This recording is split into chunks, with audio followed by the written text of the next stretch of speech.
Who is controlling Kenyan politics, and especially how it is reported? Let me just give you an example to prove my point. Raila Odinga on several occasions has been quoted as saying, "I, Raila Odinga, am going nowhere. Baba is going nowhere. I'm still here in the thick and thin of Kenyan politics." Have you seen that in the media? What we have in the media instead is Raila's succession.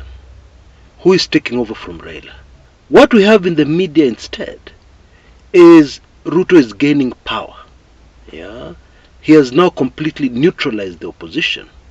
Of course, relying to this Raila AU narrative. Yeah? And now he's heading towards a situation where he'll be in total control. Okay? Isn't that what we're seeing in our media? So I ask the question again. Who is controlling the way politics is reported in Kenya? The way politics is analyzed in Kenya? Yeah, because what we're seeing in our media is not accurate. It does not portray the true position on the ground in the nation called Kenya, politically. Now, coming back to linking events, we can link the current situation in the country, yeah, to the launch of the narrative that Raila is leaving Kenya to concentrate on an African Union job that will keep him so busy. The job does not even allow him to involve himself in local politics. Remember the launch of that narrative? We can link the current situation very neatly to the launch of that Raila AU. Manenos. Bottom line, it is all part of a very carefully planned, well-oiled propaganda narrative that has swept over Kenya. And that propaganda plan also had this channel, yeah, in its program. And it is interesting to note that after my comment in the last video about the Itumbi boys, wametuliza boli. Okay? And those who have commented are commenting carefully. Okay? But I will continue to delete and to block aggressively to keep bad air from the comments area of this channel. Let us debate, let us even disagree. That is okay. Yeah, but let's not have that nonsense, propaganda nonsense from UDA on this channel. Something else the media is not reporting about. The Kenyan shilling, after a few days of surprising Kenyans by strengthening amazingly against major foreign currencies, that strengthening stopped suddenly, and now the Kenyan shilling is stuck around 144, 145, 146 Kenya shillings, exchanging to the US dollar. It is stuck there. It is oscillating there. But all indications are that it will start losing to the major foreign currencies again very soon. Those are the indications. And now I want to do something we never do on this channel, but it is for a very good reason. One thing we never do on this channel is to tell you, we told you so, we predicted this, it has come to pass. We never do that. And this is very deliberate. And so my apologies for doing it today. And please understand that the very good reason is to prove to you what is coming. Yeah? And what we must prepare ourselves for. Yeah? It needs careful preparations. And it is a matter of life and death. We said on this channel very early on that Kenya has entered the season of judgment.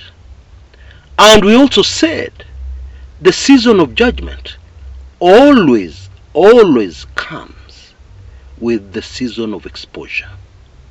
They are co-joined twins. Why? So that as the judgment unfolds, evil is exposed, so that nobody will be able to turn around and say, why the judgment? Kenya is holy. We are holy. We are doing better than that country and the other country. Nobody will be able to turn around and say that. Why? Because of the exposure. More recently, when Kenyans were complaining about the heat wave, it was so uncomfortably hot, we said on this channel, excessive heat is almost always followed by excessive rain, floods, etc., etc. We also said on this channel that the visit to the country by controversial Hinn, from the United States of America, the visit by Hinn will be followed by a response from Almighty God to show us clearly, for everybody to see, whether that visit was a blessing or it was something else. I don't think it was a coincidence that the crusade, massive mega crusade in Nairobi by Hinn, was followed by windy rain in Nairobi, especially around Kiambu Road. And the news of that was broken by somebody who is very high up and very close to the UDA government. I don't think that was a coincidence. Dennis Itumbi was the first on Twitter to tell us that windy rain had caused havoc, especially along Kiambu Road. Trees fell on the road. People were trapped there, some of them for the whole night with their vehicles. Infrastructure was damaged. Electrical poles came down because of the very strong winds and rain.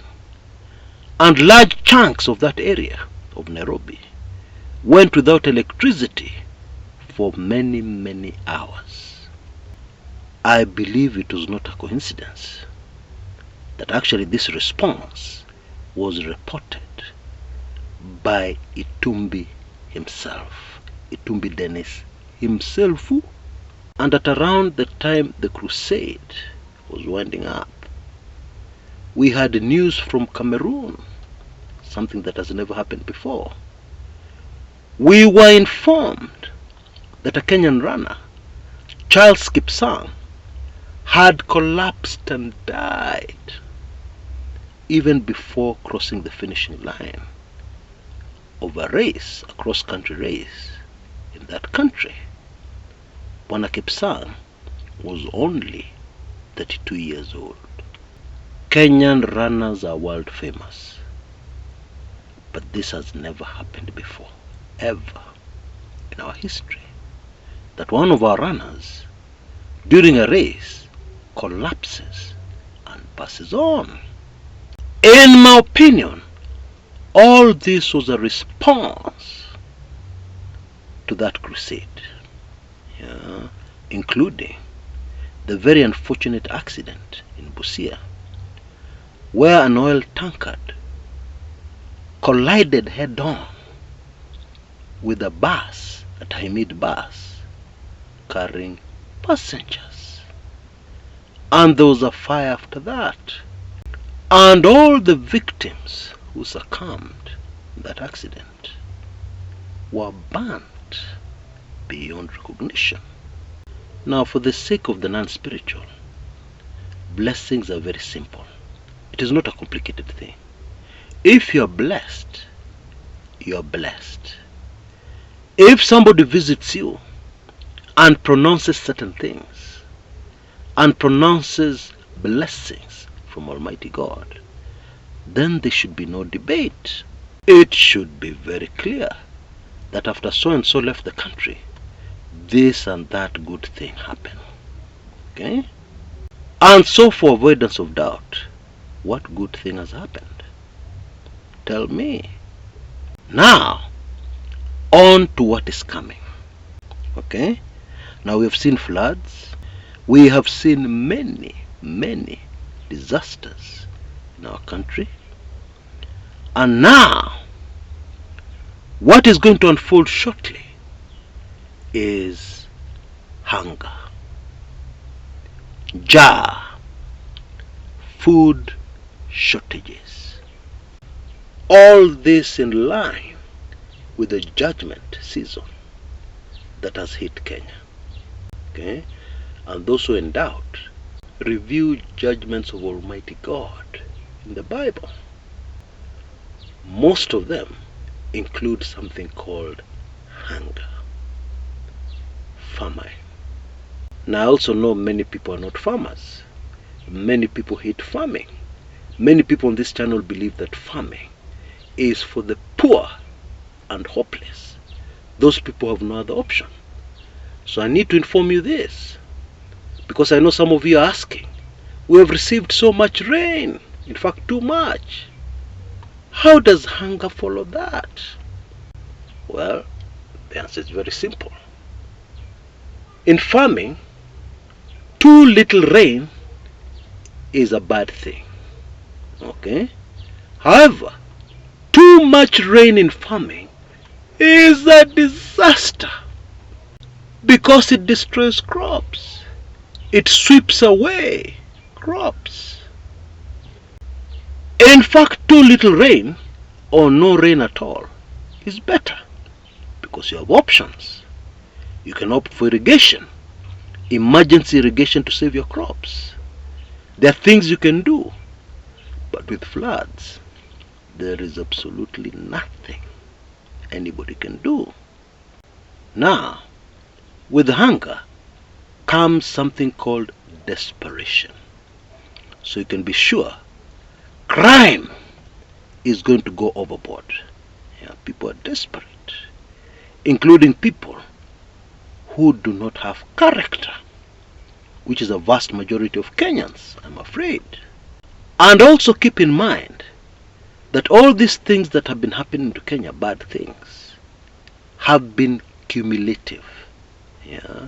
There are those people who are first hit by floods, and then later on were hit by losing their jobs. Some lost their businesses. It is cumulative. It is accumulating. It is piling up. So that by the time we are hit by hunger, there are so many other things which are wrong, which will make it that more difficult for us to maneuver or escape hunger. Now, since 2019 on this channel, we have been promoting, encouraging people to have their own small gardens. I have been very aggressively promoting vertical sack farming. And although it is almost too late, I somehow believe it is not entirely too late for people to start thinking very seriously about their food supply. And in case you're yet to take in my landmark video series on how to survive or even prosper in a dead economy, I strongly recommend and suggest that you do so. You can see details on your screens right now. I strongly recommend this because it also talks about food and what to do in a hunger situation, because that is what is coming. And because many of you sponsored other Kenyans, I received a very good response from that. Today I'm able to reduce the price of this very valuable information. You can see details on your screens right now. Please act quickly.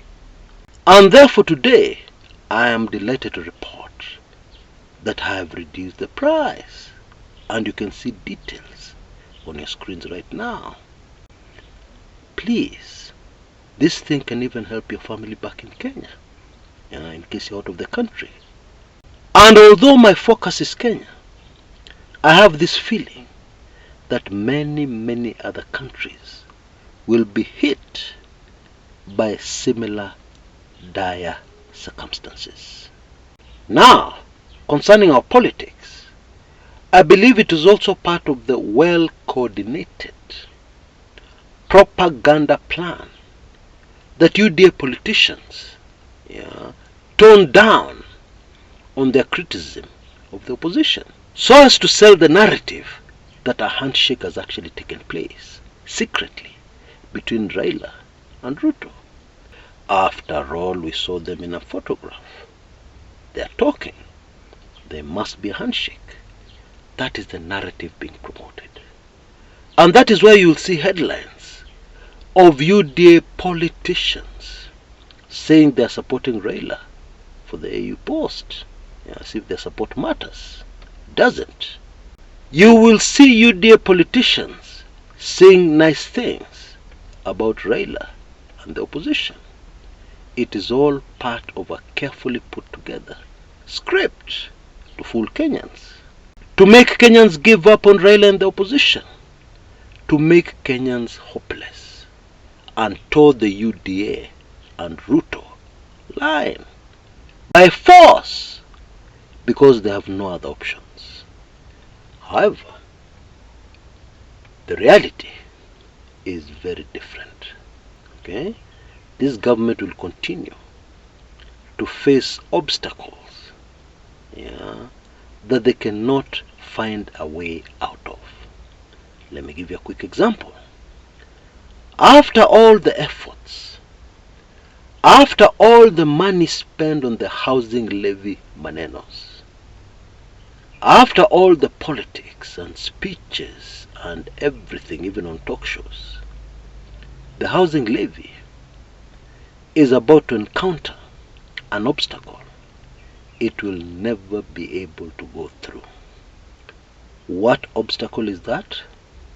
Well, housing is a national, or is it a county responsibility? That function belongs where? To the national government or to the county government? Please answer that question. Well, I believe most of us know. Housing is a county function. Okay? And as we speak, there are many Kenyans who have already been displaced because of this affordable housing agenda. And there are many others who have been given quit notices, most notably in Nairobi, around the Jogoo Road area. People who have lived there for decades, people who were born there, people whose grandfathers were there, are being evicted. Now, when all this is unfolding, and more Kenyans wake up, some of them go to court, some of them look for other means of protecting themselves. As all this is happening, the affordable housing project will hit that obstacle of what is a national government doing? Very busy, spending so much money on a county function. And that one, the affordable housing can never get out of. Okay? Mark my words. You can pass many bills. You can pass many laws. However, if those laws are unconstitutional, if those laws contradict the Constitution, then you can be sure it is only a matter of time before there will be kwisha maneno. Okay? And the affordable housing thing is no exception. Now, admittedly, there is mounting evidence that Raila Amolo Odinga is playing along with this narrative of AU. For instance, he is telling us that he is campaigning for this post. However, in my opinion, he is playing along with the powerful, for convenience. His heart is not there.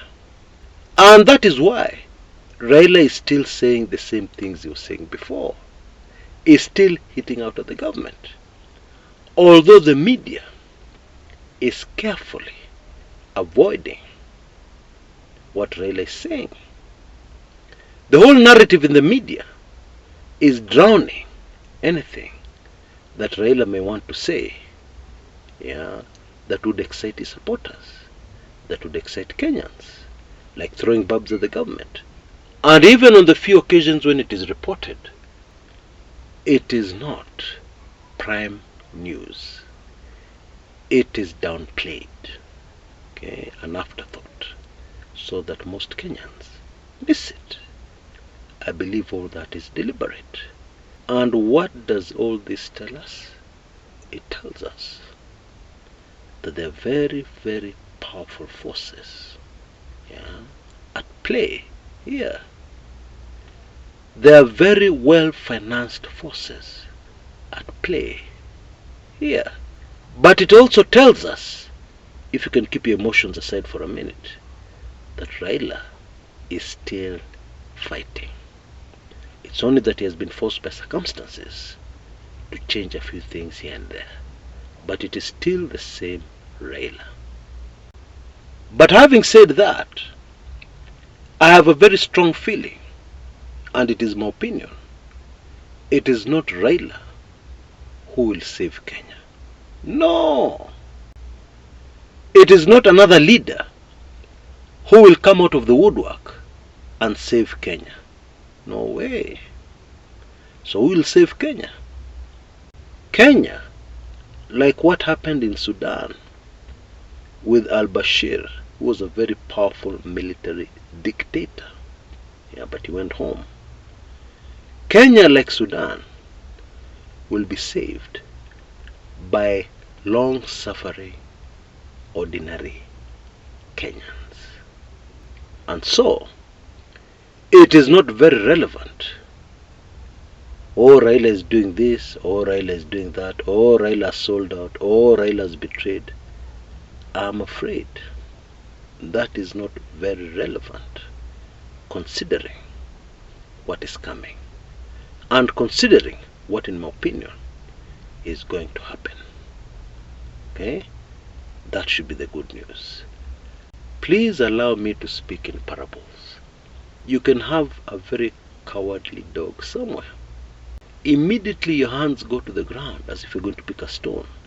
That dog flees at top speed. Even the eyes of that dog show you very clearly it is a cowardly dog. But then one day, that dog is cornered. It reaches a place where there are walls on all sides.